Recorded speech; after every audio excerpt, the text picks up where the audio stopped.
Is there one blood marker or diagnostic test that you think should be standard that is not? Well, that would be the VO2 max, because that really brings everything home. How can that be an elective test? How could that not be like... It's difficult to do.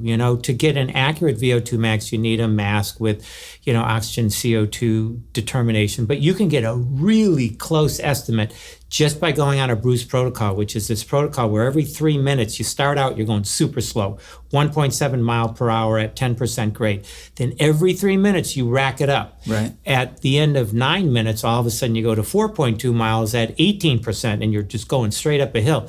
So you can do a really good VO2 max without getting the mask and all the really tricky stuff. That's one thing. And then the body composition. I mean, those are two that should go hand in hand. Do you do the VO2 max test? That you have one at your office, right? Yeah, we have one. Do you do it on yourself? Sure, periodically? I'm a total nut. So I do my VO2 max every 4 to 6 months. And I'm due for it right now, and I'm getting nervous because I'm trying to stay with what I did at age 65. And as I'm getting older and older, the further you get away from that, all of a sudden I'm getting a little panicked myself. And, but it's a great motivation. So there's a number, and I got to stick with that. Otherwise, I'm really getting older. And so it's been a really good thing for me to, self-motivate. Yeah, you kind of glossed over something just now. So Rob's notorious for a couple of things, if you're friends with him over the years. And one of them is he will not tell anyone how old he is. He's kind of scrubbed it from the internet so that there's only conjecture. That took a lot of money. But the fact that he just referenced, I'm trying to, I'm measuring myself to when I was 65, which obviously means he is north of 65. That alone, looking at you. That's very kind. But no, well, I didn't finish yet. Maybe I was going to insult you. I was going to say, man, you really let yourself go.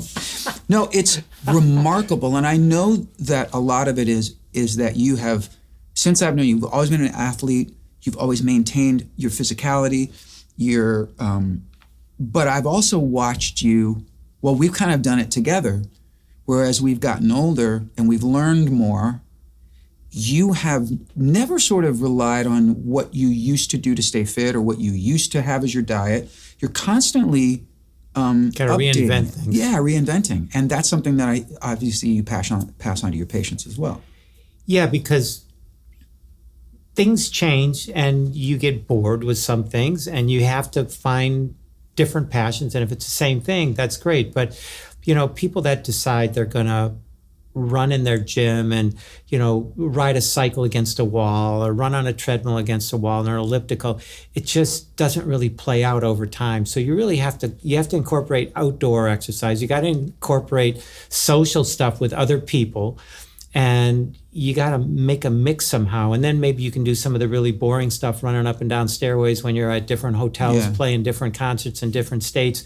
But, you do have to do something almost every day, if not every day. I've been doing more of that. I've been actually taking stairs in hotels, especially if the gym is shitty and I don't want to be in the gym. Well, it cracks me up because people go, yeah, well, I was on vacation. I'm like, well, were you in a hotel? Were you in a motel?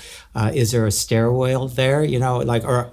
The craziest one is, I didn't have access to a gym. Like, did you have access to stairs? Did you have access to tennis shoes in the outdoors? Well, forget that. Did you have a towel in your hotel room that you could lay out and just like in your underwear do curls on your mattress? Yeah, I mean, you can innovate. You can do triceps right here, but you have to just recognize that. Forget the activity. Do you want to be sharp when you're getting older? Do you want to still have it? Do you want to have better sex? I mean, all these things are integral, but you have to work at it. It doesn't just happen, Absolutely. And look at our parents, look at our grandparents. I mean, when people were 65, it was over.